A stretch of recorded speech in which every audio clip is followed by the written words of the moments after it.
attention to during that time, but, Well, why don't councilors share their opinions with, we don't want to share them with everybody. share it with you. and then- Share them with me, and then I will, not assuming any extra authority, but if you share them with me, I will then compile them and then share them with everybody and to see if anything is overwhelmingly agreed upon. But not in group emails. Right? Would anybody have an objection if Catherine and I looked at processes that would avoid duplication of events, you know, like, because I just sitting here for a couple of years, I tend to agree, pre-council and council kind of get, it's the same thing over again, with the exception of some very frank discussion, and I respect that difference. But if we had the discussions in pre-council and then council was more for just having an agenda and voting, maybe that would avoid the duplication of things. But would anybody have an objection if we looked at a process that would avoid that duplication? Yeah, I always appreciate your help Okay, and your input. we'll look at that. I would just mirror that I think deeper discussion would be nice, because it feels like, sometimes to me, it feels like from pre-council all the way to the end, we're in a runner stance, hurrying to get to the finish line, and we're maybe not giving enough discussion to issues that should have more discussion. Okay. And as you and I have discussed before, one of my suggestions would be use the second reading. If a council person objects to to waiving the second reading, then there's a second reading. And that would give everybody 2 weeks to read something, think about it, and then come back and have another discussion of it. I was trying to think of a way to say that. Yeah, no, I'll you just said go it with well. Another discussion. The other thing I wanted to point out when you're thinking about the legislation that was discussed at the work session, when you look at the legislation creating the ad hoc committee, it's not designed to be a forever committee. The ad hoc committee had specific responsibilities. Once those responsibilities are completed with any ad hoc committee, and the committee goes away and its authority to make recommendations or study anything goes away with it. So that was one of the reasons to avoid that just ending of the ad hoc committee, that some sort of legislation making it a more permanent fixture, if that's council's decision, be put in place. If it's not, then it's not, but if it is, then the solicitor's office would suggest that we need to find some mechanism to make it a more permanent committee, whether it's a standing committee come December or an advisory committee or whatever you want to designate it as, that something more permanent than an ad hoc committee would be appropriate if it's going to remain going forward. Thank you. Yes, sir. Ms. Milberg, you have anything for us tonight? I do, but it can wait for the meeting. Oh, you sure? Okay, good. All right. I'm going to adjourn the pre-council meeting. I'm going to call the regular council meeting for the city of Ashtabula to order. Today is Monday, September 15th, 2025. If you would please stand for the prayer, and if you would remain standing, a prayer, a pledge, and if you would remain standing for a moment of silence.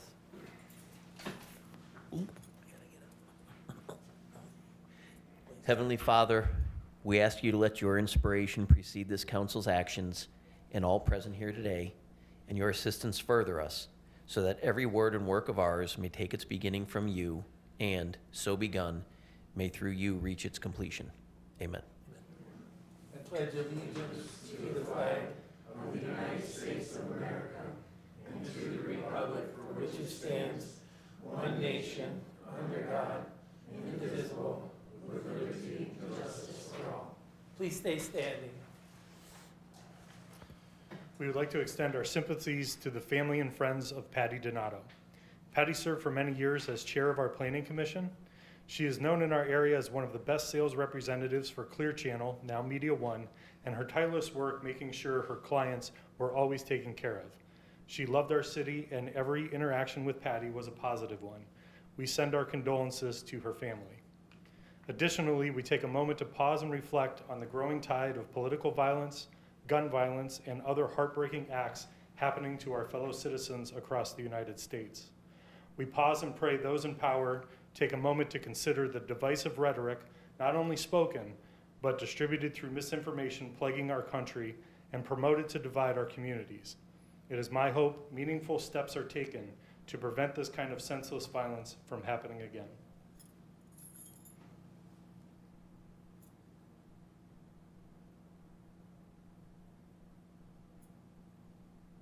Thank you.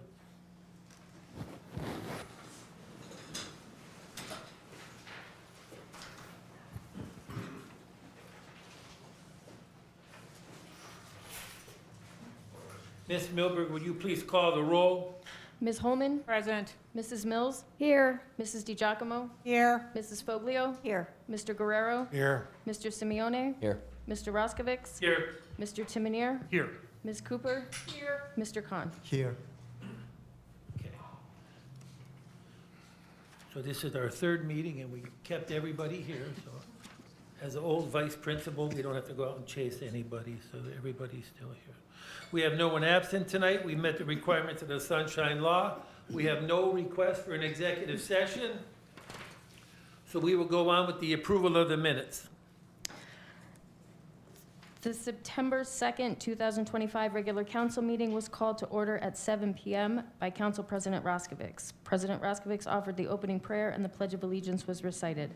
Present, Mr. Roskovich, Mr. Simeone, Mrs. Foglio, Mr. Guerrero, Ms. Holman, Mrs. Mills, and Mrs. DiGiacomo. Officers present were City Manager Timonier, City Solicitor Cooper, Finance Director Khan, and Clerk of Council Milberg.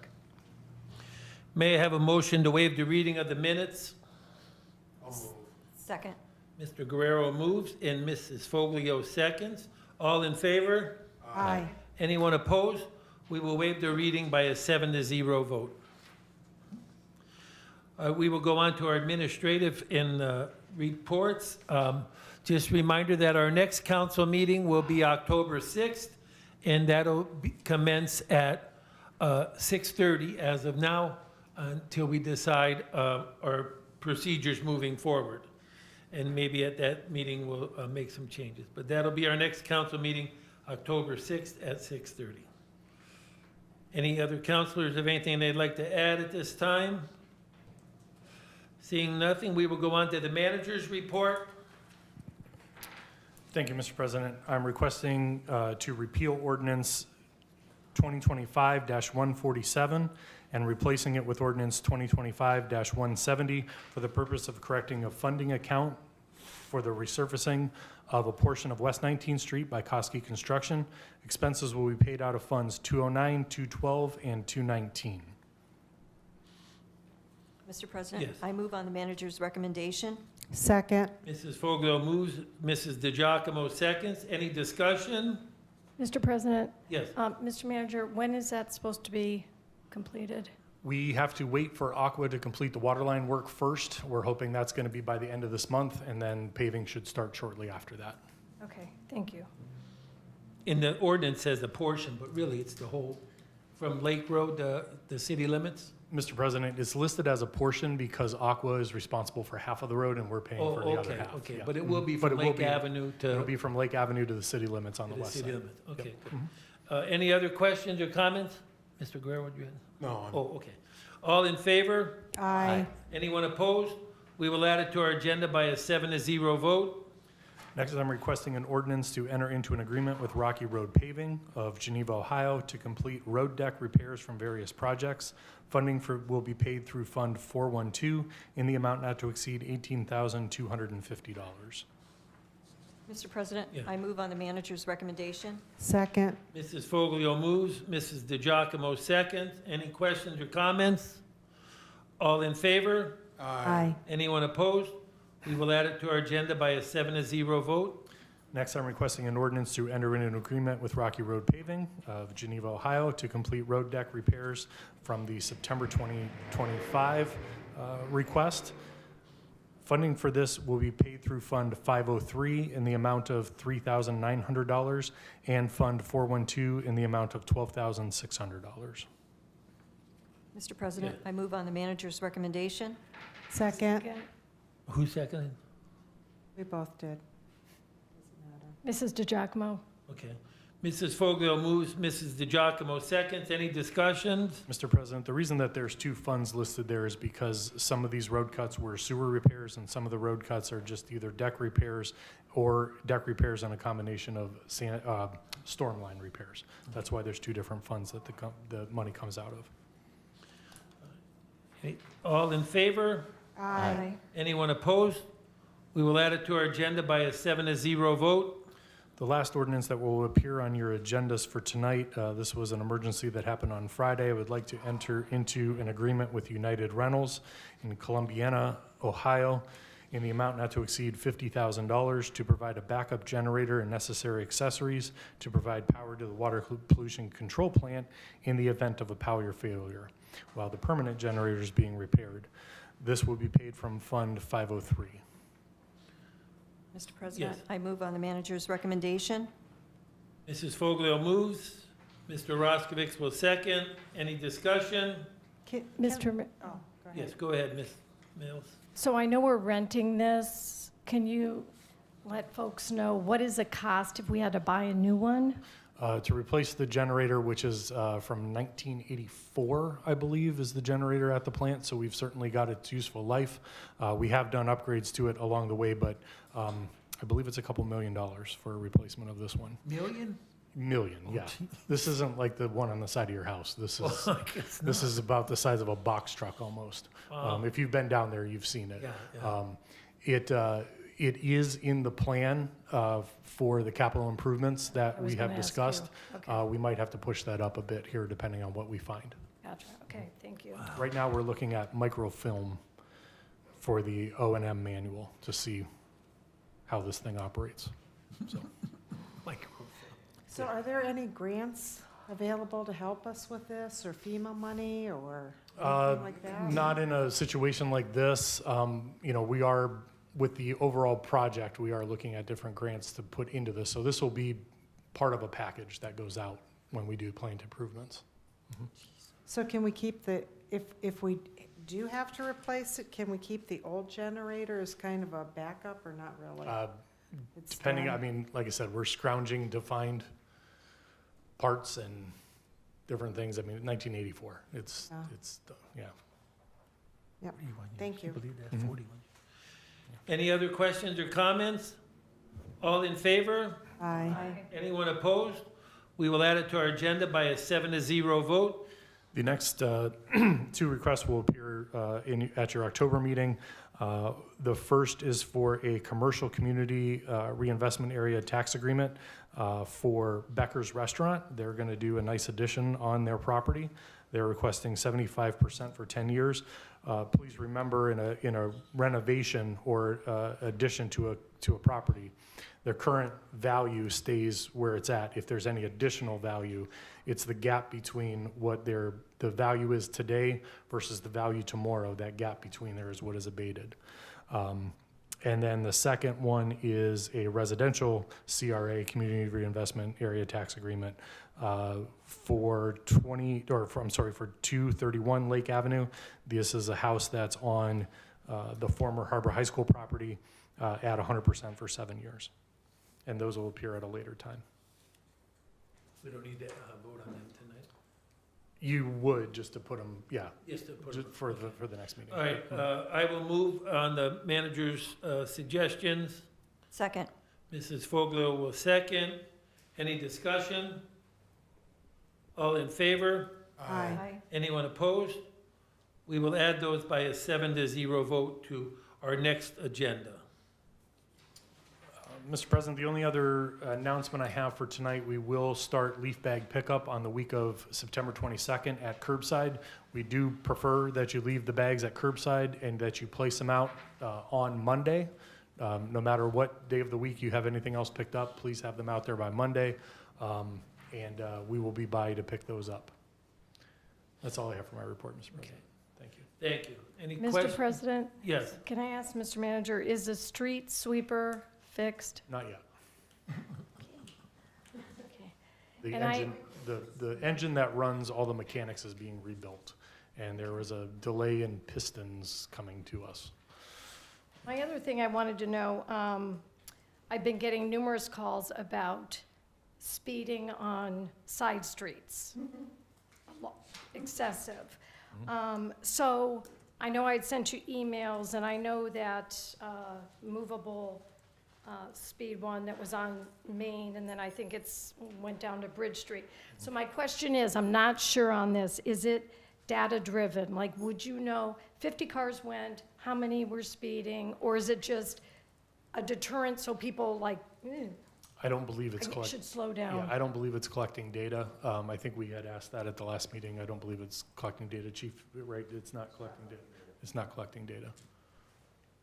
Do they, and I don't know if Chief would know if when you have that up and maybe they're going by and monitoring, if they're seeing kind of a slowdown with having that, or, don't know. Once this is all, yeah, I'm sure it does, but there's also the people that like to see how high they can get that number. And we've heard some complaints about that as well, so. Because I know it's really hard, and on the side streets, if it doesn't happen to be that there's, a cop right then and there, I even noticed, I recently had a procedure on my foot. I never used my front porch, So I was like, I got my foot up and I'm reading a book, and I was like, oh my gosh, in the evening, even on my own street. So I don't know if people, just heed the warning that, there's kids out, bicycles, that kind of stuff. Maybe allow a little extra time. The weather's gonna change if it's slippery, but I've just had numerous, and I'm sure other counselors have as well. So. Yeah, Mr. Mr. President? Oh, go Mr. on. President, so this was reported at Safety Forces, so just last month, there was over 80 traffic tickets issued. So, I mean, for those that say we're not Or monitoring, on side streets? I can't say or exactly where just they were, traffic in the tickets in city? general. Yep. Mhm. Okay, awesome. So is So, that an increase or a decrease from previous I numbers? think that was a little bit of an increase over the last few months, yeah. Mhm. Okay. So I got many requests for the south end of Jefferson Avenue, apparently from the apartments that are there. There is one particular vehicle that's going over 75 miles an hour down the road. So, That's being clocked. I don't know, just sharing what has been told me. Do they have a description of the vehicle? It's a black Jeep. It was blurry. Yeah, going that fast. Mr. Manager, and I would have discussed this with you before the meeting tonight. I would not be bringing this up because it's something between the two of us, but on Walnut Boulevard, the sinkhole. Mhm. I just sent you the email that I got from, it would be Mrs. Levesque's property. So we've got the Guido's property who actually has the sinkhole with the Powells.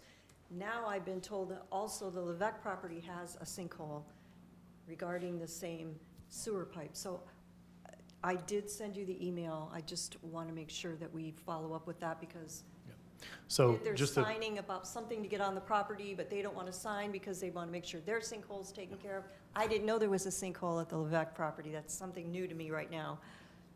so I'll give you the down and dirty with this. There is no, we're helping with this. And by helping, I'm saying we're absorbing all the cost of this line. There's no indication we own this line. This line shows up on no prints. We feel that this line was installed when that portion of the city was part of Saybrook Township as a sewer line for all of those houses in a private development that just went over the hill. Oh, Yeah, so which you were allowed to do back then, but that's where we think this line originated from. So there is no easements, no nothing that says we have any ownership. But here we are, we're helping. There's also sort of a working theory that all of the work that was done in the backyards over there, this pipe could have been crushed by all the heavy machinery, not at anybody's fault, but because nobody knew this line was there. Right, But right. now here we are, they've developed some holes. We've been working since June, maybe even prior to that, trying to get access agreements from all of the people. There have been various questions, various requests. We now have to go on the Levesque property because other property owners didn't want to have access through their side portions of their yard. So we're trying diligently to do this. The problem is going to be, we're not out to bid. It's now approaching October, probably by the time we're able to get this on the street. It'll be November before we bring something back to council, and nobody's going to want to work in November and December, especially on a hillside, digging in dirt. So this may have to be pushed in the spring. But that is the full history of this line. So yes, we are there helping on a line that we don't think we own.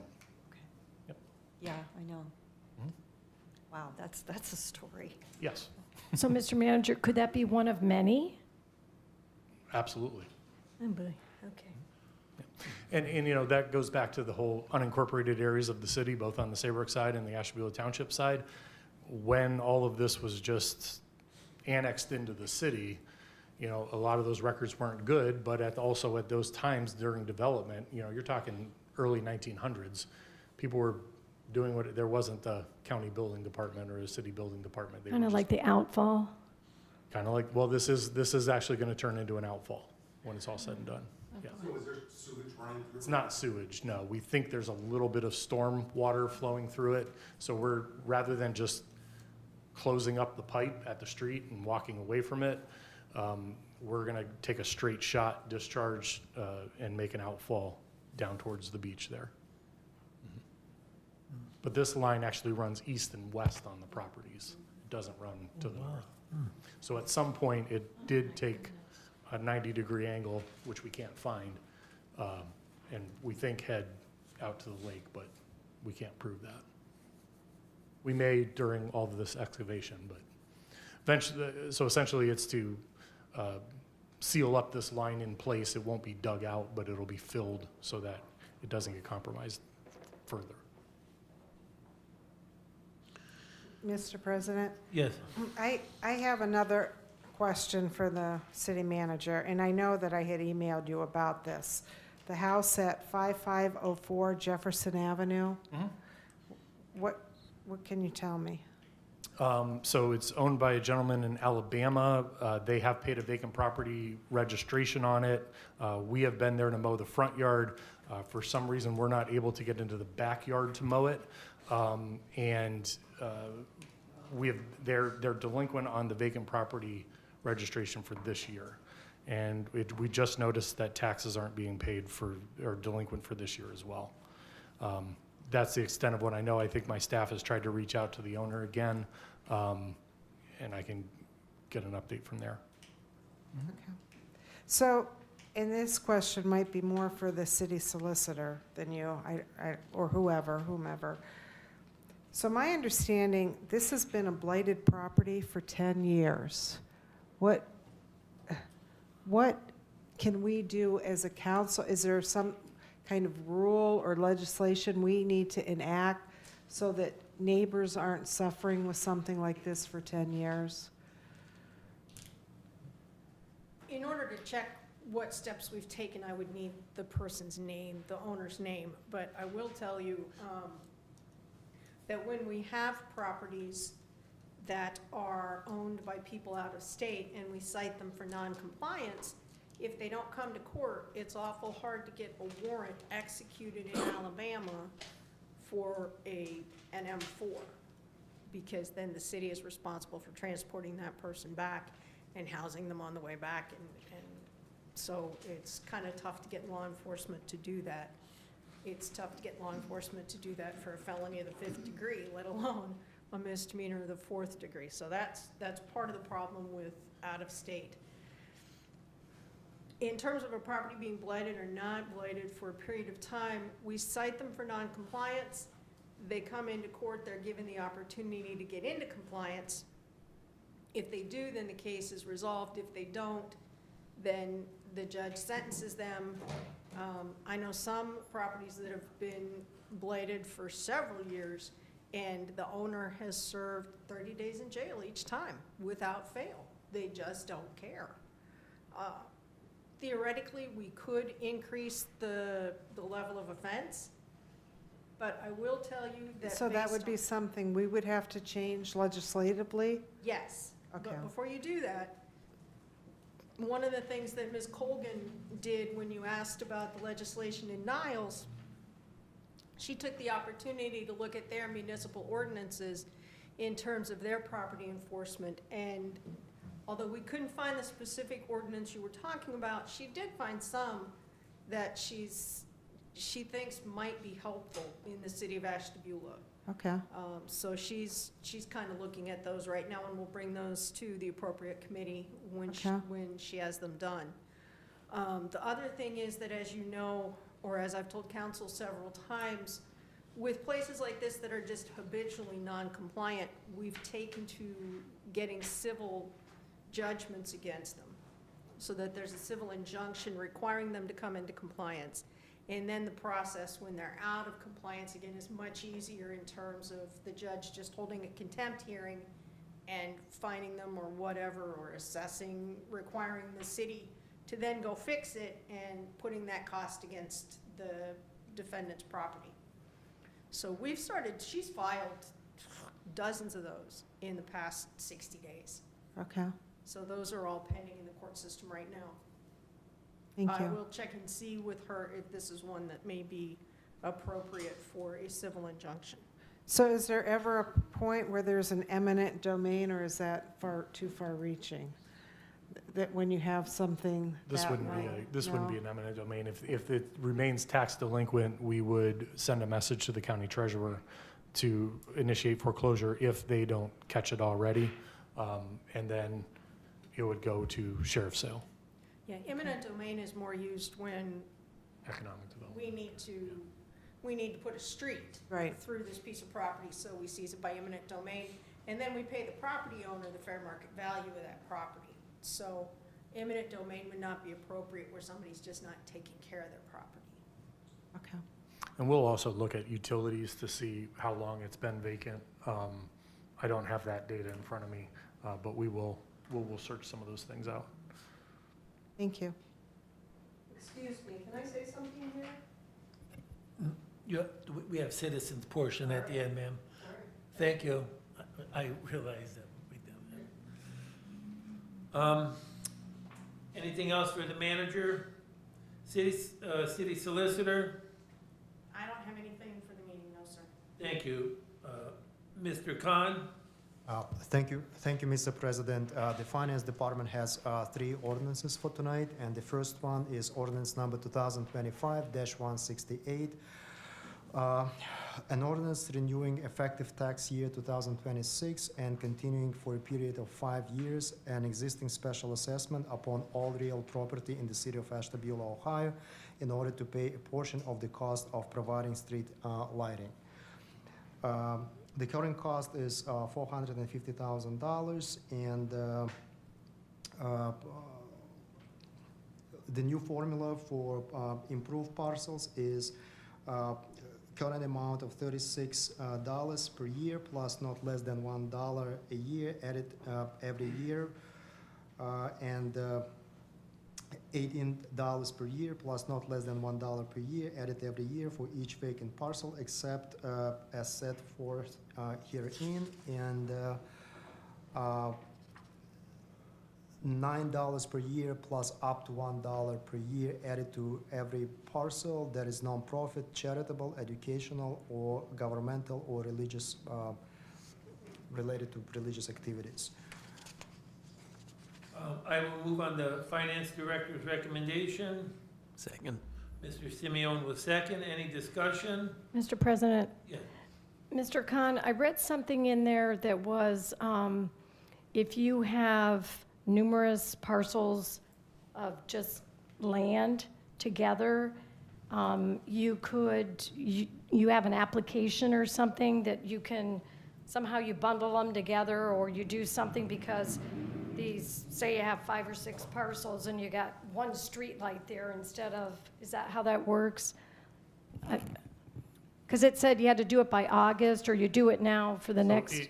There is exemptions. It doesn't have anything to do with how many streetlights are on or in front of your particular property. But if there's vacant parcels that meet the descriptions that are in there, Okay. there's a discounted rate, basically, Okay. for those parcels. Yeah. And it has to be, so now, like, August has passed, but you could fill it out for, So this would be, Following this year, would be for the whatever. following years. Yep. okay. And those are in your office? I believe that. Or in Finance Department? Okay, all right, thank you. Okay, we have a motion and a second. All in favor? Aye. Anyone opposed? We will add that by a 7-0 vote. The next one is resolution number 2025-171, a resolution accepting the amounts and rates as determined by the Budget Commission and authorizing the necessary tax levies and certifying them to the county auditor. Mr. President? Yes. I move on the Finance Director's recommendation. I'll second. Mrs. Foglio moves, Mrs. Mills seconds. Any discussion? All in favor? Aye. Anyone opposed? We will add it to our agenda by a 7-0 vote. And the last one is ordinance number 2025-178, to make supplemental increases to appropriations in the general fund, street light assessment fund, and all other funds listed on Exhibit A for current expenses and other expenditures of the city of Ashtabula, state of Ohio, for the period of January 1st through December 31st, 2025, in the amount of $178,100. Mr. President? Yes. I move on the Finance Director's recommendation. Second. Mrs. Foglio moves and Mrs. Mills seconds. Any other discussion? All in favor? Aye. Anyone opposed? We will add it to our agenda by a 7-0 vote. Anything else, Mr. Khan? No, that's it. Thank you, sir. We appreciate that. Ms. Milberg, do you have anything for us this evening? Thank you, Mr. President. I have just 2 things. The August 18th regular meeting minutes were approved as presented at the September 2nd regular council meeting. After the minutes were approved, Ward 3 Councilor Holman asked that the minutes be amended to include questions she asked regarding the selection process for committee appointments and the names of the councilors that have previously served on various hiring committees. For the clerk to amend the August 18th regular meeting minutes for the purpose of satisfying Ms. Holman's request, council must move and second the request. So you need I need a Us. motion, a second, and a vote to amend those minutes. I'll make that motion. Second. Mrs. DiGiacomo moves and Mr. Simeone seconds. Any discussion? So you're going to add those answers to the questions to the minutes? Is that what I'm hearing, or just adding the Just questions? adding that she had asked those The questions, questions. okay. Mhm. All right, any other discussion? All in favor? Aye. Anyone opposed? We will add that corrections by a 7-0 vote. And the second thing I have is, since we will not meet before this again, there's a ribbon cutting ceremony at Bagel Barn on Lake Avenue on Friday, September 26th at 1 o'clock. Thank you for that. Okay, anything else? All right, we will move on to our council committee reports, community and economic development. Yes, so we had our meeting, and I'm just going to go down the highlights. Up first was the city manager's report and the Appalachian Grant Project downtown. Sidewalk bids came in significantly higher, 1.3 to 1.4 million, and there was 900,000 available. Staff is working with Eastgate and other partners to secure additional funding. An extension has been requested from the low bidder. The facade program awaiting subrecipient grant agreement, expected to come before council at its next meeting. Parks update, with school resuming, the season is winding down.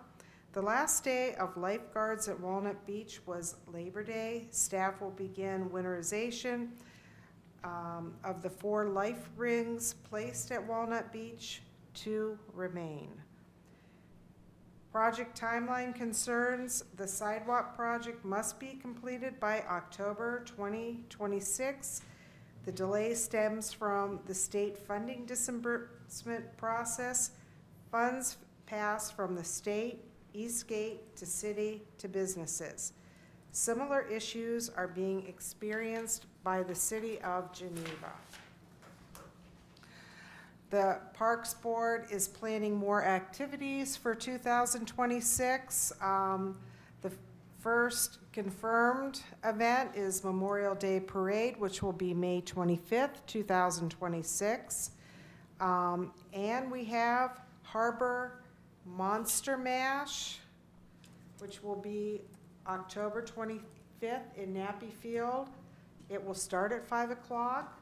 The Curse of Frankenstein will start at 7 p.m. and they will have food trucks there. And they're going to also have like a trunk or treat kind of thing there. I couldn't think of that word, trunk or treat. Tax abatements, we did discuss tax abatements. Counselor Holman reiterated her proposal for a but-for clause in applications, requiring applicants to show why the project would not proceed without an abatement. She also suggested a tier system for profit, nonprofit, residential, commercial, and clawback provisions if commitments are not met. City Manager Timonier explained residential abatement applications are filed after completion. Commercial abatement applications must be approved prior to the construction and require commitments on investments and jobs. Compliance is reviewed annually, and abatements can be revoked if standards are not met. Other municipalities offer abatements up to 100% for 15 years. Ashtabula currently offers 100% for 7 years. Councilor Mills expressed support for maintaining 100% for 15 years due to rising construction cost. Public comment: Blake Hinkle supported Holman's push for more transparency. Susan Smith inquired about Main Avenue property, Sardi's and Carlisle's buildings. Anthony Oquendo raised concerns about property maintenance, grass violations, and potholes. Next step, Counselor Holman will research clawback provisions and bring draft but-for clauses to the next meeting. In new business, led by Chair DiGiacomo, key points raised: many groups work in silo, coordination is lacking, it is difficult to help someone that does not want to be helped, mental illness and addiction drive much of the crisis, individuals are being discharged into the city without housing, outside agencies are placing people locally without long-term support. First step, gathering reliable data from the rehab centers and agencies, number served, local versus out of town, discharge outcomes. City Manager Timonier emphasized staff efforts to keep residents housed. Homeless shelters are full, often with families. Affordable housing is extremely limited because rents are $900 to $1,200 per month. Proposed day center remains under discussion with partners, and the suggested exploring HUD or opiate settlement funds for a housing navigator position, a role previously defunded. Council discussion: Council Holman and Mills supported gathering, defining data, noting that decisions must be evidence-based. Solicitor Colgan noted limitation: the city likely cannot mandate warm handoffs or impose licensing requirements on state-regulated treatment facilities.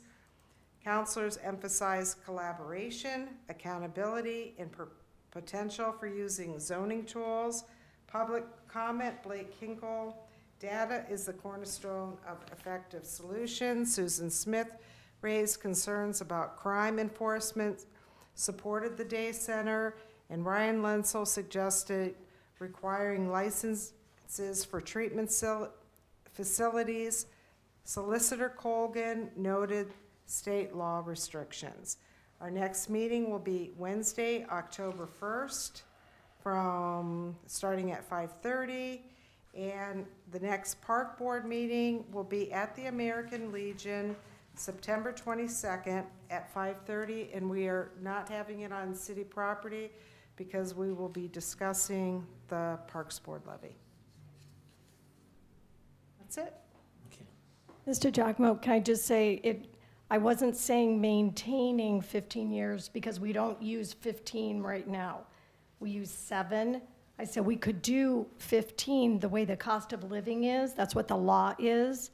So I said, we're making a compromise doing the 7, but not maintaining, because I just wanted to correct that. We currently use 7. Okay, Okay. thank you.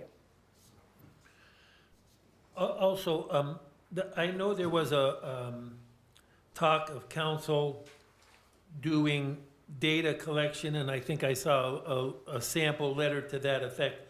None of that has transpired, correct? No. Okay. Thank you. Finance and Personnel Committee? Our next meeting is this Friday at 8:30, which would be the 19th, I believe. Public Works?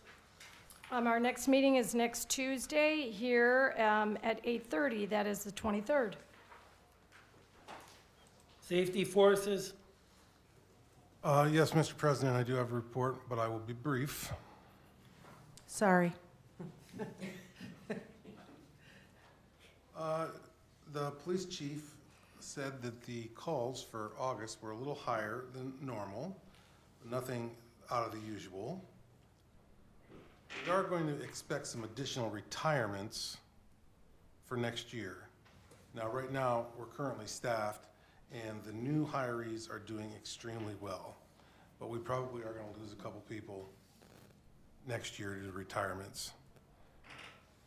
Chief Gruber of the fire department says that his statistics are right in line with the previous years. Our mutual aid calls are up a little bit. That's especially with Asheville Township. And he is going to be retiring in March, and the transition to the new chief, it seems to be going fairly well. In fact, he was at the meeting, and everything seems to be working real well there. The investigator is on soon-to-be retired list, vacation, and we have him replaced. So that is also working fairly well. The city manager reported on the roving speed sign with the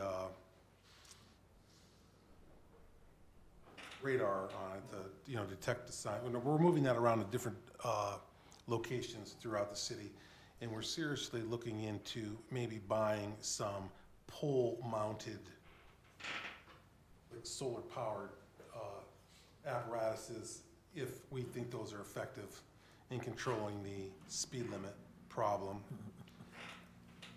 And we do have a traffic light situation at the corner of Lake Avenue, West Avenue, and West 19th Street. I'll make a real long story short. It's not operating exactly the way we want it to, and the technology that we're using is extremely outdated.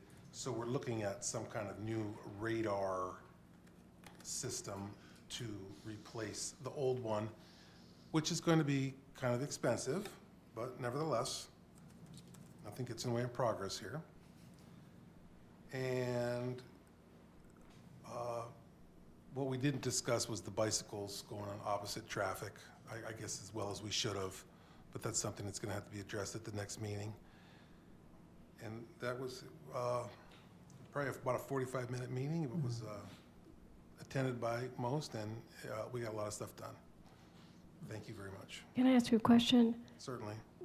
So right now at that intersection with that light is something like two things at the same time, not what's happening?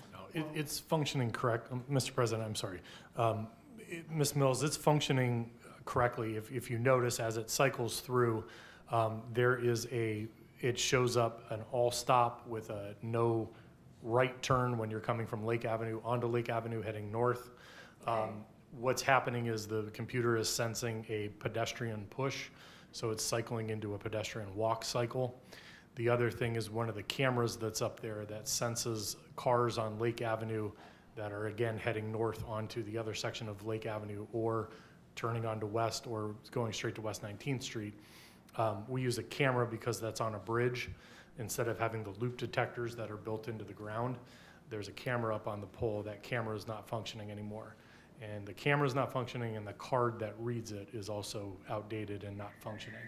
So while we're there, radar is a little bit more predictable and reliable. So we're looking at getting rid of all ground loops, putting in all radar in all areas, so that when we go pave, we don't have to worry about ground loops anymore. We're trying to convert over to these going forward. And also the preemption. The preemption is where you see on some of our lights, we have these white lights that turn on when they hear sirens.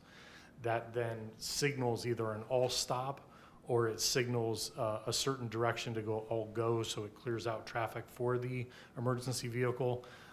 The horns are not working on that as well. So there is not a preemption at that intersection right now, and that's another item that's trying to get fixed. So there's a lot going on at the intersection. It'll be anywhere between $11,000 and $40,000. That's what I was gonna ask next, the cost. But a new intersection without poles is about $150,000. If you add in the poles, you're upwards of close to $300,000. Wow. It's for that particular intersection with the poles that are there. Mr. President, Yes. so, Mr. Timoney, was that in the design, or was it in the, I don't know if it's implementation or the installation that is called? No, this is just old equipment that has failed. Yeah, I mean, this equipment went in when the bridge was redone, when that all area was redone. Gosh, that was early 2000s, so approaching 20 years. Okay, I'm not sure if I'm confused, but I'm wondering if it takes into consideration when traffic coming, I don't know if you're up or down, sometimes I can be directionally challenged, when it gets like going to west and it makes that right turn where that light is there, traffic coming up to make the left turn onto West Avenue, it is happening simultaneously. Lake Avenue, which, Avenue to make yeah, the right Lake turn Avenue to turn west. onto West or either go straight is at the same call as Oncoming. West 19th Street is to come. Yes, that's all on the same call. That's not a design area, that's just the nature of that intersection. Yeah. I think it's a bit problematic if that particular directional process hasn't been brought to anyone's attention.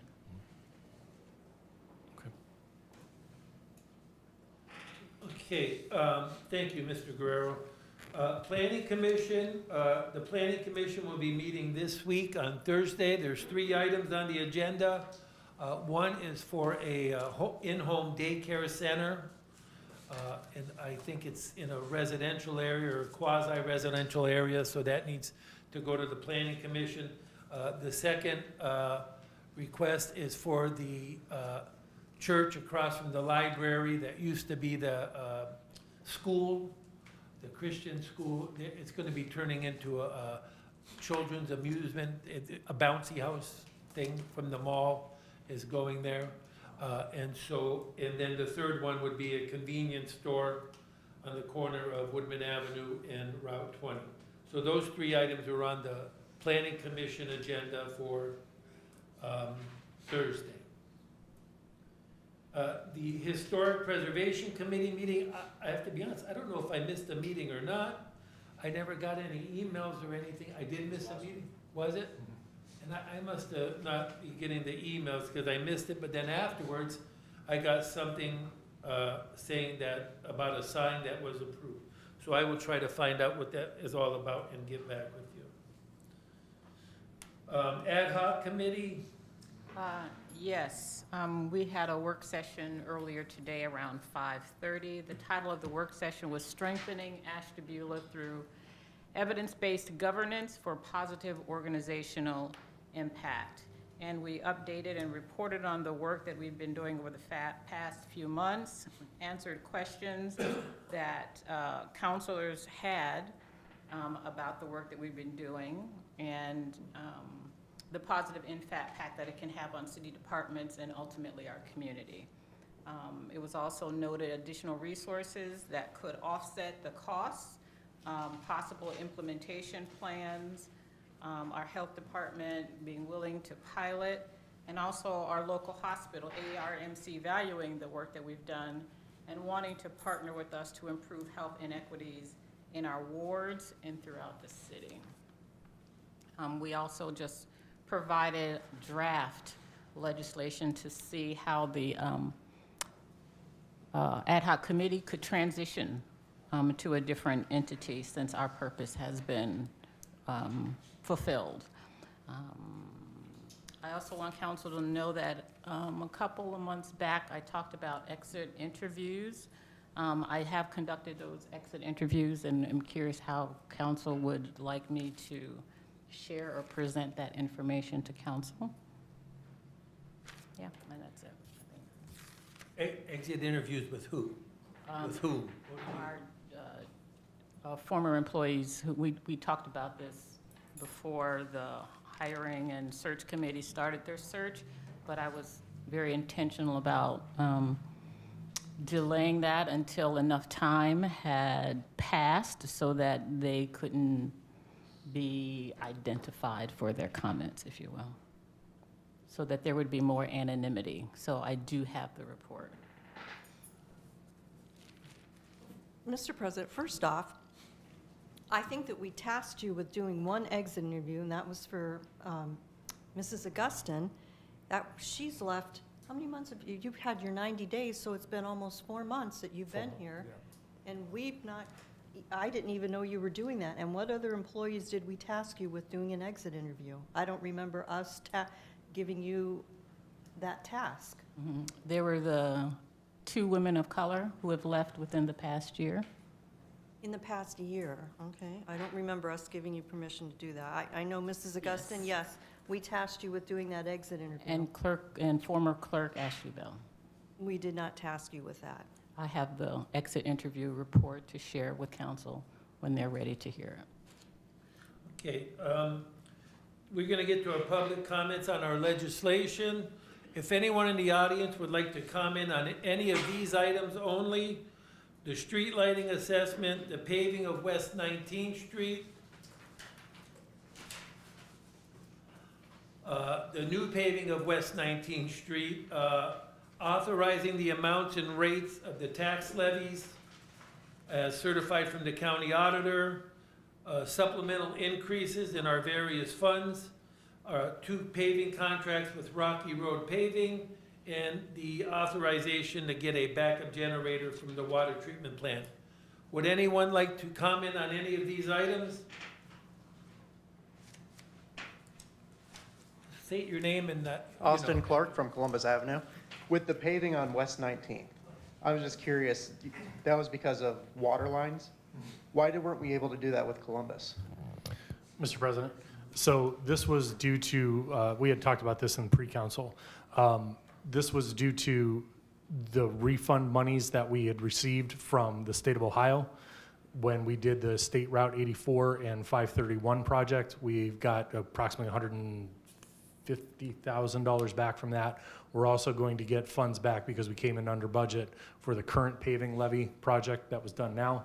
Last year, we had expended all those funds with our paving project before that project was done, so we did not have the extra funds. Okay. In addition, we did look at the streets that were necessary to be paved in Ward 2. I did have conversations with Mr. Guerrero about which ones he wanted paved. With the amount of money we would have spent out of the budget for that road, we wouldn't have gotten any other roads done in Ward 2. Big picture, I would like to go after some grant funding, whether it's through OPWC or some of the other avenues that we have, to do the concrete restoration as well as the asphalt in the middle. Just doing those 8 feet in the middle, or I'm sorry, 16 feet in the middle, when the rest of it needs to be redone. I'd like to see if we can do everything at once and get the project done correctly. All right, thank you. You're welcome. Any other questions or comments? Okay, seeing no one wanting to comment on the legislation, Ms. Milberg, will you read us tonight's legislation, please?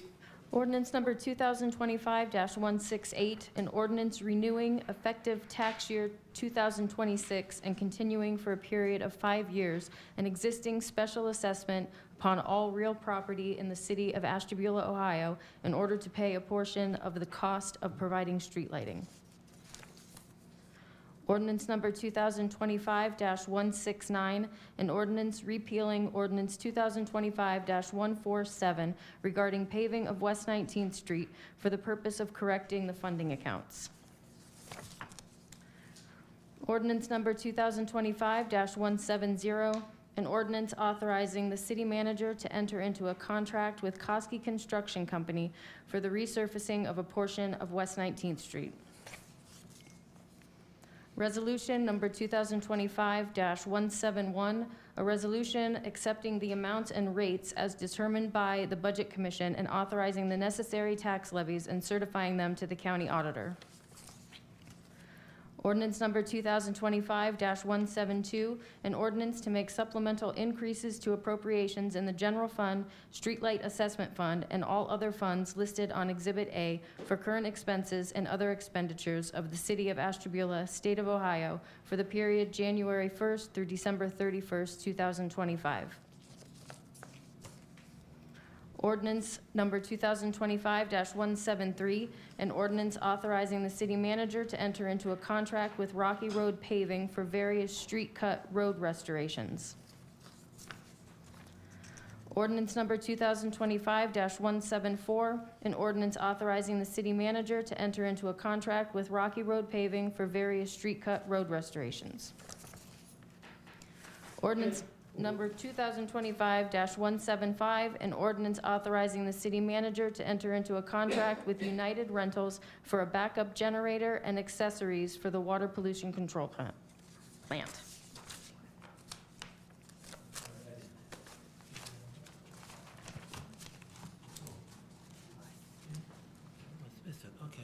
Oh, it's on the other paper.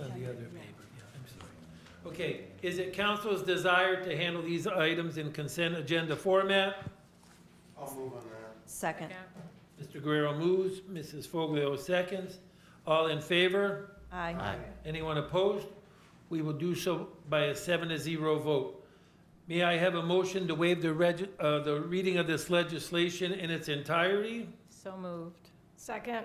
Ms. Holman moves and Mrs. Mills seconds. Any discussion? All in favor? Aye. Anyone opposed? We will waive the reading by a 7-0 vote. May I have a motion to waive the charter requirements of 2 readings? So moved. Mrs. Foglio moves. Second. Mrs. Holman will second. Thank you. Any discussion? Will you please call the roll, Ms. Milberg? Mrs. DiGiacomo? Yes. Mrs. Foglio? Yes. Mr. Guerrero? Yes. Mr. Simeone? Yes. Mr. Roskovich? Yes. Ms. Holman? Yes. Mrs. Mills? Yes. We will waive the 2 readings by a 7-0 vote. We will now vote on the adoption of these items of legislation. Ms. Milberg, will you please call the roll? Mrs. Foglio? Yes. Mr. Guerrero? Yes. Mr. Simeone? Yes. Mr. Roskovich? Yes. Ms. Holman? Yes. Mrs. Mills? Yes. Mrs. DiGiacomo? Yes. All items of legislation tonight have passed by a 7-0 vote. Is there anything else, Ms. Milberg? I don't have anything else. Okay, good. Is there any unfinished business before council? I have one thing, I was reminded when Mrs. DiGiacomo was talking about the food truck, or somebody mentioned the food truck.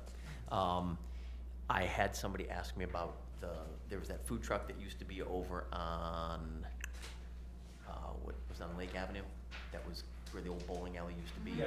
And they kind of, somebody asked me, like, and I don't know if this person's thinking about doing a food truck somewhere, but they kind of asked me what caused them to not be allowed to go there, why they kind of voted or said, no, they need to go. Why the planning commission said no? Yeah, and I said, I don't know, I would, Mr. President, it wasn't, the planning commission didn't vote on the food truck, they voted on the sheds that were on the property. okay, Yes. And because- Now that we have food truck legislation, it doesn't fit on that property because there's not an initial business on that property. Okay. For it to be visiting the property. Okay. And- We are in conversations with both the owner of the property and the business owner about timeframes to get that removed. Okay, and all I said, well, I'm not 100% sure. Cross your T's, dot your I's, and It's, Really fine. if there's a business operating and the business, correct Invites. me, invites a food truck on, Right. they could go. Right. But there's no business there, so they couldn't have a food truck. Okay. Thank you. Mr. President, For I what have- it's worth, the gentleman did say that if he was lucky to make $100 a week there. Yeah, he did say I drive by there, and it didn't seem like there was a whole lot of. Right. Mr. President, I have two things. One thing is for Madam Solicitor. The probation department, on August the 4th, we brought forth an ordinance to hire a probation officer, paying for their schooling, and we haven't heard anything. Do you know anything? Are we getting a contract so that we can hire that person who's already working and getting paid, by the way? But we haven't officially hired them. Council hasn't, anyway. Right. So the cost of her education is $750. The court asked us to draft up a contract that if the person doesn't work, and I forget how long it is, that they'll reimburse the city for those expenses. And I believe Ms. Colgan either has done it or is in the process of doing it right now. So Thank you. yes, that is moving forward. Okay, and secondly, I'd like to, an unfinished business that myself, Mrs. Mills, and Mr. Roskovich met with Mr. Khan for his 90-day evaluation. So I would like to thank Mrs. Giacomo. She sent me an email. Mrs. Mills did the city form. Mr. Guerrio was here Monday night when we did the evaluation, and I also got comments from Mr. Simeone and Mr. Roskovich. I did not get anything from Mrs. Holman, and we did Mr. Khan's evaluation on, I think it was September 9th. I think we did it. So that's been done. And he's still here. Yes, he is. It's fantastic. Thank Smiling you. all the way. Anything else? Nope, that's it. Anybody else have anything for unfinished business? Mr. Manager, or Mr. President, Yes. on the food trucks, so they were supposed to get like those 30-day letters or something, you were gonna notify food trucks that there was a change, or no? No? I believe that was coming from my office, no. I just received a clean copy of everything so that we could go through it. So when they do that, or When they do what? how are they gonna know that a food truck's there? Because I was just gonna say, have people been coming up, doing what they gotta do, and then, the- so would residents eventually, like, what color are the stickers, so they know that, yes, they went through everything from the city? I don't believe the food truck network has seen this ordinance, but we'll reach out to some of the people that have been kind of keeping them all together and informed, now that we have the clean copy of everything, and see how they want to proceed. I see there's a couple new ones, so I know before we were saying our network was kind of, we had those same ones, but I see, more popping up. Saw Well, on and again, Facebook, this so- is going to be for some of the people that, if you're invited by a business, it doesn't necessarily mean you have to be registered through us. Right. If you're invited to a property, it doesn't necessarily mean. If there's some that just, we start seeing pop up, those are the ones that have to be licensed. Thank you. Any other unfinished business? Any new business anyone wants to bring before council? I have two things. First thing is A. Lewis Supply has been a cornerstone of our community for 120 years, and they just celebrated that milestone last week. I believe it's important that the city of Ashtabula formally recognize their long-standing contribution to our residents and local economy. I'd like to request that a resolution be prepared honoring A. Lewis Supply, and that it be placed on our agenda for our next regular council meeting. I'll second that. Mrs. DeGiacomo moves and Mrs. Mills has second for a resolution for A. Lewis Supply. Any discussion? Mr. President, Yes. I'm going to guess that you would like Mr. Kobelitz or representatives from there to be here. So it may or may not be at the next meeting, so. I'll ask him. Thank you. All in favor? Aye. Anyone opposed? We will ask for we will draft a resolution by a 7-0 vote. And then the next resolution, which is per Ken Vanu from the Parks Board, he was requesting for Cap Steel for their work in our all-inclusive park. So I I'll guess I second wanted to that. make a motion for that. Thank you. Second that. Mrs. Giacomo moves, and Mrs. Mills, you second. Yes. Any discussion? All in favor? Aye. Anyone opposed? We will draft that resolution by a 7-0 vote. Any other new business someone like to bring before council? Does anyone have anything they'd like to tell us, something we don't know about? I do. Go ahead. I'd like to thank Square One for cleaning up Cleveland Avenue. Our last meeting, Mrs. Scruggs was here complaining about Cleveland Avenue because the street sweeper wasn't working and the street was a mess. So Square One stepped in, they swept the street, they took all the garbage off the street, and you took how many bags of garbage? I don't know, there was a lot, we cleaned curbs too. Right, curbs. Like 10 bags too, but we cleaned up our own mess too. That just wasn't trash, that was whatever mess we made cleaning the curbs as well. Right, so thank you for doing that. I'm sure Mrs. Scruggs is happy. I'm not, were you finished? Yes. I'm not sure if this is connected, but in 2023, we honored Sal Jackson, a resolution for initiating the citywide cleanup. And then a short time afterwards, Councilors Mills and DiGiacomo continued that event, and the city also supported the citywide cleanup. I think it's spreading. Don Grimm from Messiah Lutheran Church reached out, and they had a cleanup in Ward 3, and it was successful. So I'm not sure if this was connected, but it was very successful, so it is spreading, and that's good news for Messiah Lutheran Church and the new pastor and their parishioners for doing that. Shout out to them. Thank you, Ms. Mr. President? Yes. This Saturday, and the weather's going to be great, so it's a Walnut Beach cleanup. So Camille Lacotte, in charge of Kids for Positive Change, this will be on International Coastal Cleanup Day, Saturday, September 20th, 9:30 a.m. till noon. Location, Walnut Beach. Meet at the pavilion to register. You'll get your supplies, trash bags, disposable gloves are provided. If community members have a bucket to collect trash, they're encouraged to bring it. Remember to bring sunscreen and water to stay hydrated.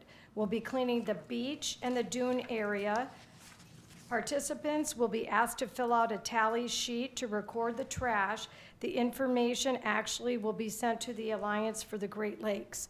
So it should be a fun day, and you get to enjoy our beach. I know concession stands are closed, but so if also students need to get any volunteering time, it's a good time, and it's fun for kids, parents, grandparents, so, and it's supposed to be dry.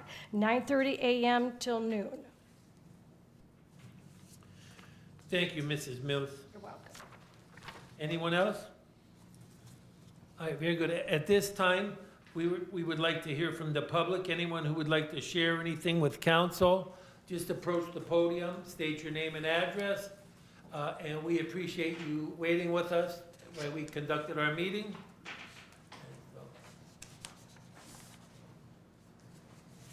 My name is Joyce Higgins at 5525 Adams Avenue.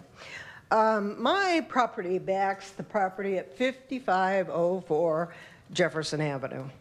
I have some photos here I'd like council and presidents to look at. These were taken in the spring of 2024. You'll see that there are tires in the back, broken down shed, garbage by the back door. These cannot be seen from the street. There is access to the backyard, but because it has been let go for 10 years, the wild vines have locked that gate closed, so it cannot be opened. So I would like council to look at these pictures.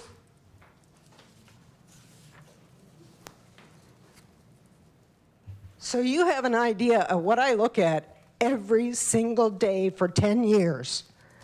This is not, I have gone to the Planning Commission. I have discussed with them, well, what about the people that own it? And they said, well, the guy lives in Alabama and he's in jail. When I went in the spring, they said, oh, he made a payment in January of $200 on his taxes, so we can't do anything. Okay? And after that, he had allowed his son to move into the house. He was only there for maybe a month, and he got arrested and is serving time in jail. So there are open windows in this house. I'm sorry that the guy that lives right next door was not able to make it to this meeting tonight. He tells us there have been squatters in the house, there are raccoons in the house, there are snakes in the house. Well, I know that one of the policies of the city is that if you are going to leave a house vacant, you need to at least board up the lower level windows. This has not been done on this property. What I am wondering is whether or not a city inspector can come in and condemn the property because it is in such bad shape. That's my big question. What can be done? Ms. Higgins, Mr. President, may I? Go, yes, please. Have you reported this to the city inspectors? The planning commission, the planning commission can't. Okay. So have you reported it to planning and community development? Yes, I have. I report it like every couple years, Okay, and they're the ones that told me about them being in jail. okay. Are you willing to act as a witness? Witness to what? That it's a mess? Yes, ma'am. Sure. Okay, because the only way they can get onto the property to inspect it at this point is with an administrative search warrant. And to get an administrative search warrant, we need probable cause. Okay. And that requires witnesses and evidence. So Catherine Colgan, my civil assistant, is actually watching the meeting tonight because she told me she's already done that contract that Ms. Foglio asked about. But she also said that this was a prime candidate for the civil injunctions that we've been working on, where we get the judge to go through the civil process instead of the criminal process Right. to ensure that the property gets taken care of. So I'm sure she's watching, but either way, we'll make sure to get with the Planning and Community Development Department and get a statement from you so that we can get an administrative search warrant. Okay, and at one point in time, I reported that there was a truck being parked in that driveway, and I called the police about it, gave them the number, and they said, oh, it's a neighbor, they can park there because then it looks like the property is occupied. He happens to be a gardening, a lawn care service that lives across the street. And he parks his truck and trailer in that driveway every day. And the truck is oversized? It's a dually, but it's not oversized because he's got the trailer. So it's an average size dually that he's parks there, you know. So if he's parked there and the property owner hasn't objected, Okay, all right, I got you. I understand. then Yeah. there's really not a lot the police department can do. Okay, I don't know about whether, okay, whether it looks occupied or not, but since the property owner wasn't the one who called and complained, right, there's really not much they can do. okay. The But- next time your neighbor sees people in the house, though, he should call law enforcement. Okay, I will direct that to him. Yeah. And then you guys also, other than this blighted property, you guys mentioned all the speeding stuff. Living on Adams Avenue, it's pretty much for these people, they think it's a straight shot from 84 down to 52nd Street, even though there are stop signs. And we're talking, they are going 45, 50 miles an hour. and a constant, it's a constant Raceway 7, as my husband says. It's a really bad situation, and we do have a lot of kids on our street, you know. And I saw a kid the other day with what was on this motorized vehicle, or whatever they want to call it, that's so low that it could actually go underneath a car. You wouldn't even see him coming out into the street. We constantly have dirt bikes on our streets, four-wheelers on our streets. And when we report it, of course, by the time anybody comes, they're gone. You know, so nothing can be done because they can't. We just call in, and my last statement is about our lack of knowledge as to what's going on in our community as far as drugs, stuff like that, because the Star Beacon refuses to report it because their editor said that's not what we want to report. And I don't know if anybody's still getting the Star Beacon or looks at it, but we get the front page and not all of the front page, and a little bit of half of the third page, and maybe some local sports and the comics, and that is it. So consequently, I have quit subscribing to the Star Beacon because of this. Thank you, ma'am. We appreciate your comments. All right. Thank you. Thank you for coming forward. I did go and visit them at their house, and their yard, they keep a lovely yard, and it just abuts this eyesore. Would anyone else at this time like to address council? Yes, sir. Good evening. For those that don't know me, I'm Scott Yamamoto. I'm your county auditor. I make time for everybody. I come to council meetings, township trustee meetings, all kinds of different board meetings. So I'm going around introducing myself for those that don't know me. I was previously the real estate manager at the auditor's office, and I've spent over 20 years working for an auditor's office in some capacity, usually in a supervisory. Prior to that, I spent 11 years traveling the state working for auditors' offices, including Ashtabula County as a mass appraiser. So my background is real estate appraiser. I'm a state certified real estate appraiser. I'm also a project manager. So that's kind of my background. So the auditor's office is my passion. That's the job that I enjoy doing. The other reason why I came tonight is just to thank Mr. Khan for doing a great job at the Budget Commission. I would like to see him stay here as well. And we've enjoyed a great working relationship with him. You're very fortunate to have him. He is one of the most, he's very easy to work with. We find that he's very conscientious, and he wants to do the right thing, and he wants to be on time with things, and he's just doing a great job. And of course, Mr. Timonir did a great job of explaining your paving program. So the Budget Commission, if you don't know, is made up of the auditor, the treasurer, and the prosecutor. And this is a statutory requirement that we do this. So we have a new prosecutor, and as the group of the commission, we want to do things above board. So in doing that, we're looking at budgets, and anybody who had a carryover of more than 50% in one of their levy funds, we ask them to come in for a Budget Commission hearing. Mr. Timonir said, hey, we have this paving program, this is what it looks like, and it's a very nice program, and it really explains, because having been in government as long as I have, I know that you can't just pay for projects as you want to, right? You just don't buy things like $1 million generator without planning for it. It doesn't happen that way. So I understand that you have to plan for projects, and then you have a build-up and then a spend-down, and a build-up and a spend-down. And you guys are very fortunate to have a really great paving plan for the city. I know you can't get to everything and all the roads. All the roads are always a big, important, and very difficult funding proposition because they require a lot of work. Roads require a lot of money and a lot of work, and I used to be a township trustee at one time too, and I understand all that. So thank you, gentlemen. We really appreciate it. Mr. President, thank you so much for entertaining me tonight. And if anybody has any questions, I'm willing to answer. Mr. President, I would just also say too, the county auditor has been extremely helpful in a lot of different ventures that we've looked at, even on the economic development side when we've had businesses looking at locating here, helping us with valuations of property to look at taxes going forward, looking at what the impacts of tax abatement would be on those different projects. So when it comes to economic development, we're not standing in the way, as some like to say, of progress here in the city. We actually bring in our partners, even from the county, to help those businesses when they're looking at locating here. Yeah. So appreciate your help as well.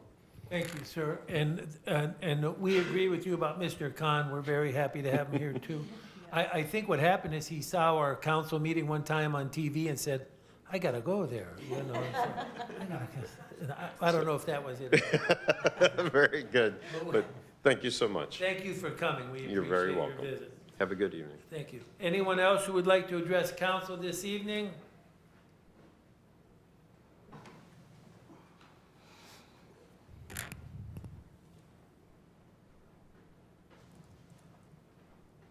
Patrick Haywood, Columbus Avenue.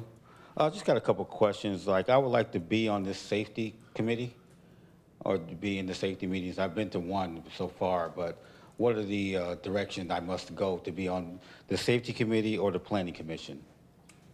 The safety committee is just 3 counselors, the police chief and the fire chief. You came and visited us one day. Yeah. You're welcome to come and visit Okay. every day, but you wouldn't be a member of the committee. Okay, so that would have It's to, just for counselors. But Take- you're- I Take understand. note, Mr. President, that date it's a Thursday now. It's Yeah, it's we not a did. It is a Tuesday. Thursday? Okay. It's a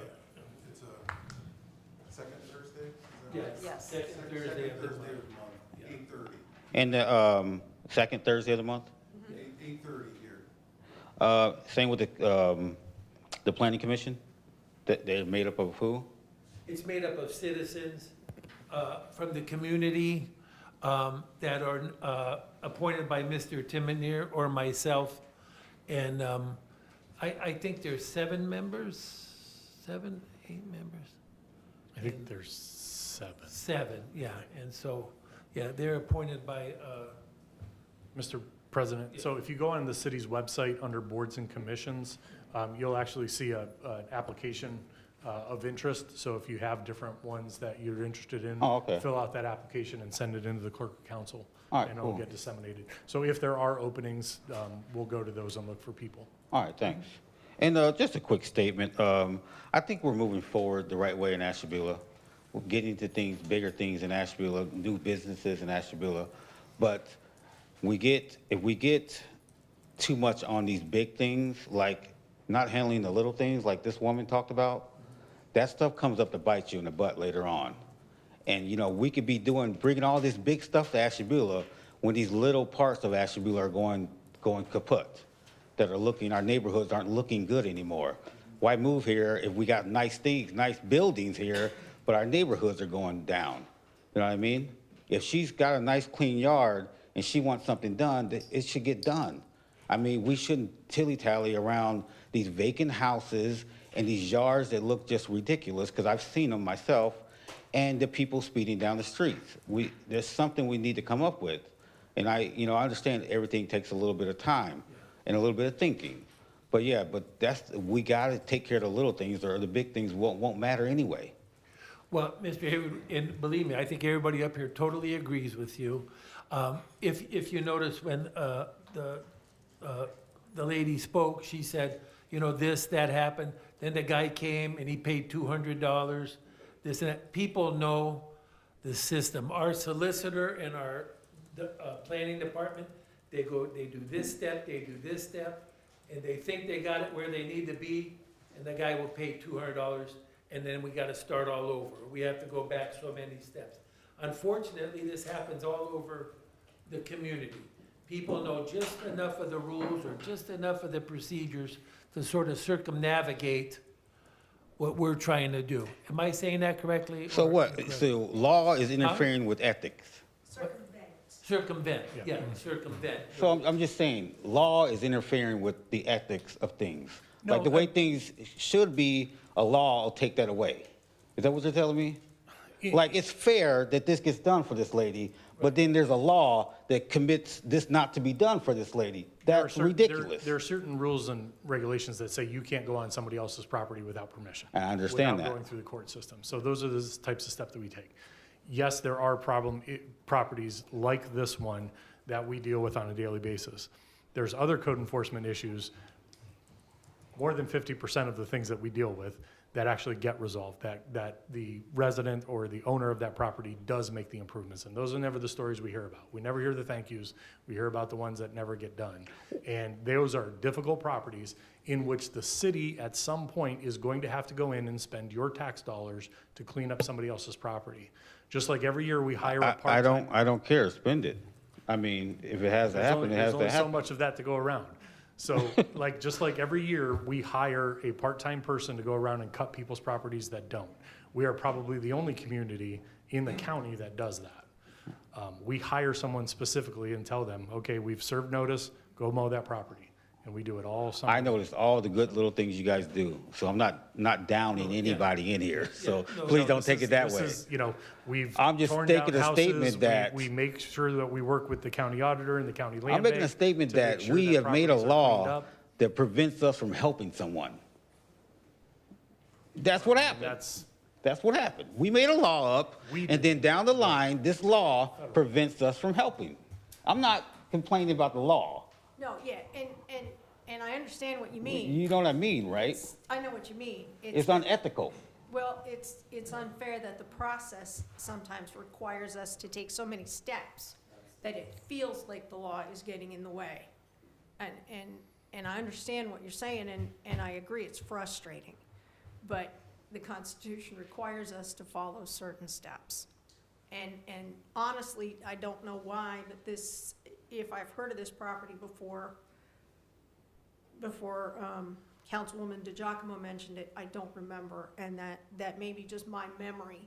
But I checked the court docket, and there's nothing about this property owner on the court docket. So I don't know what happened before I took office, but I know that Ms. Colgan, along with the planning department, has been very active in trying to fix the vacant property problem, especially the properties that are not being taken care of. We've removed people from properties. Even though it took a minute to get there, it happened. And now that I'm aware of this, Ms. Colvin, like I said, has been watching, and she's going to try and do this through the civil process, which will move a little bit faster. And she mentioned, by the way, that there might be a vacancy on the Housing Appeals Board. Okay, thank When you you. go. Thank you. Thank you, Mr. Thank you, Mayor. guys. We appreciate it. Hi, I'm Dwayne Turnquist. I'm actually a Tryon Road resident, but I'm here to talk about a couple properties on Main Avenue. I'm the vice president of Club Agape. We just bought the building across the street, 4118 Main. We previously had 5205 Main Avenue and the property behind it, 211 West 53rd. Our roof collapsed last November, okay? It was closed down for about 7 months. We had no problem with anybody getting in the property or homelessness or anything like that. We settled with the insurance. We bought the building across the street. We were unsure what we would do with the old building. It did need repair. The city contacted us and told us that we could not sell it unless we fixed it first. So we said, all right, I don't know if that, first time for me, I don't know if that's real or not, but we didn't even have time to discuss it as a board, because the next day conveniently they called and said, well, here's your solution, donate it to us, land bank, and it'll be torn down. So we had to go in the following week and sign it over to the city. So my question is, when are we going to tear it down? Because right now we have a property on 53rd Street, and the old building is a homeless center now. There's all kinds of homeless people living there now after the city took it from us. So that's my question. Is there a game plan when that will be torn down? Because it's kind of bringing down the property value of the house next to it. Mr. Turnquist, can you please define "we"? I'm the vice president of Club Agape. We have a board. Oh, okay, all right. I'm technically, the buildings are in mine and Will McKinley's name, but yeah, we act as a board. I'm the vice president. Yeah, I didn't know what to do. I didn't know that we could not sell that building as is. It needed some repair. The roof had collapsed. There were no leaks, no water, not even a drop of water got in the building. It was just structural, but we were notified that we could not sell it unless we fixed it. And since we'd already bought the building across the street, we were stuck. So we had to donate it to the land bank, okay? It is what it is. Those cards have been played. But now it's been 5 months, nobody's torn it down. They had people come in the following week to rip the asbestos floor out. And I went there to talk to them, and they said, get all your stuff out. They're coming next Thursday to tear it down. So we had to rush everything out of the building, and it's been vacant for 5 months now, and now it's a homeless center. So I'm just wondering when that'll get torn down. Mr. President, it's a land bank project, so we can contact them, but it does take time with a lot of notifications doing the asbestos work to get a building torn down. But, Okay, that's all I and I wanted. think we have until the end of September to perform the grant that the money's coming out of. Thank you, sir. Anyone else who would like to address council at this time?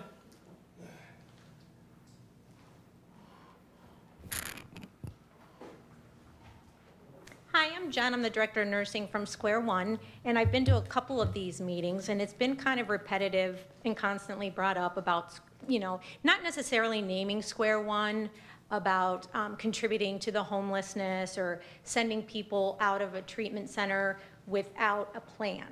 So it is under my impression that Square One is the only inpatient facility within city limits that you could be referring to.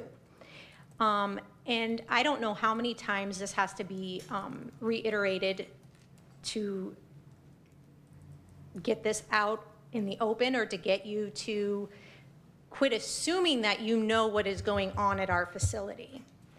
But I can clearly let you know that not one client of ours that leaves our building leaves without a plan of where they are going.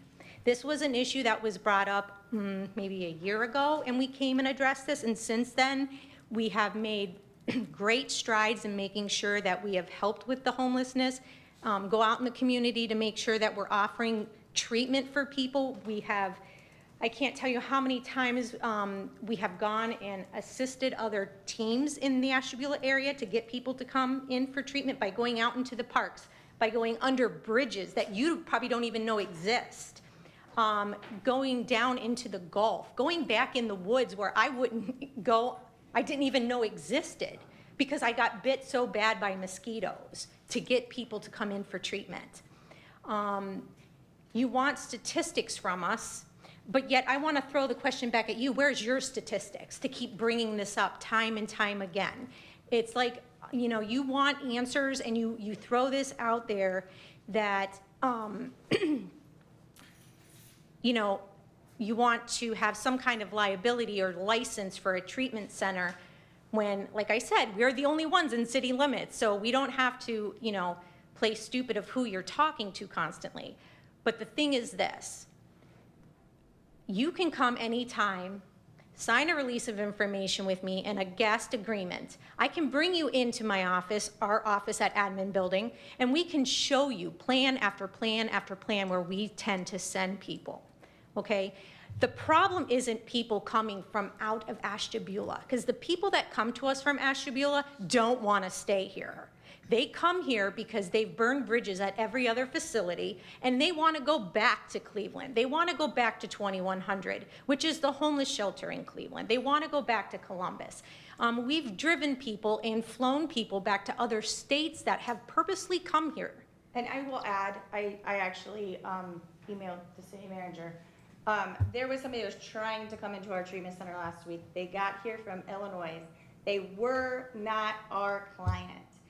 They were unable to stay with us, and I personally had our drivers from Square One take them to another location, take them out so they could actually get help, so they were not here in Ashtabula City. We've also had clients say, oh, I just want to leave and become homeless here. And the police have been there with me. And I said, you're not from here, you're not going to stay here and become homeless here. You want to be homeless, you can be homeless in Parma, Lorraine, wherever you came from, but it will not be here. That should be on their body cams when they came to our facility. So I really we are striving to make sure these people have a plan, they have somewhere to go, we have sober houses, but we're trying. I've extended offers to every one of you to come see our sober houses, to come see our facilities, to come to events we're doing.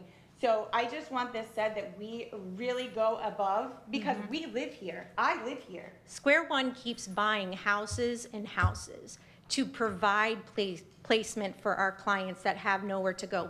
We have so many sober living houses. I think we just bought another one, didn't we? We were in the process. We were in the process. I mean, we're constantly trying to expand to help the community, not put people on the street. So moving forward, I know because There's people here that have businesses, and we have businesses all over Ashtabula, Main Avenue, West 19th Street, wherever we are from, okay?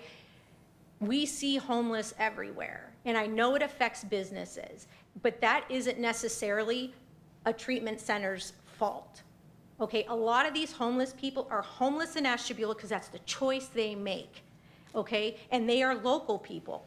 We have a very famous one, and I'm not going to tell you his name, but he has been to our treatment facility. He's almost like our mascot because he's been there greater than 50 times, and we've only been open since 2019.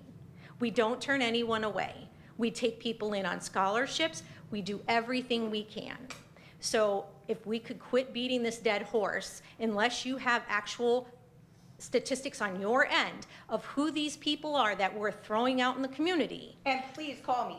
I will personally give you, everyone should have my number. I put it out there. Correct. Please call me. We will take care of it. And we have. I'm available 24 hours a day. All you ever have to do is call my detox facility, and they contact me. So, I mean, it is out there. All I know is Square One has been, like I said, making great strides forward and helping in every way in the community that we can. So I would appreciate if we can just please come together as a community to help solve this problem instead of just trying to constantly think it's someone's fault. We have to come up with a plan on how to address this homelessness together. Thank you. We have 5 minutes. Okay. Mr. President? Thank you. Yes, go ahead. A Square One story I want you to know.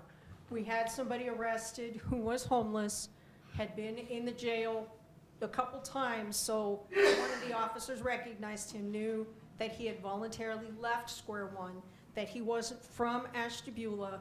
The jailer made contact with Square One. Square One said, yes, we'll get him back to his home. They picked him up as soon as he was arraigned at the jail, and your transport folks took him back home. So We are keeping our word. So if Yeah. we have a problem and they say we came from Square One, please call me. Stop by my house. I don't want to, I raise my kids here. So I wanted them to hear that you do have a plan in place, We and do. it worked. Okay. We do. So, success. Thank you. Thank you very much. We appreciate it. I'm not a nurse, I'm not an executive director, I'm a recovering addict. I got high for 30 years. I have 4 years. Those 30 years, I've gotten felonies. I've ruined lives. I turned my life around because of places like Square One.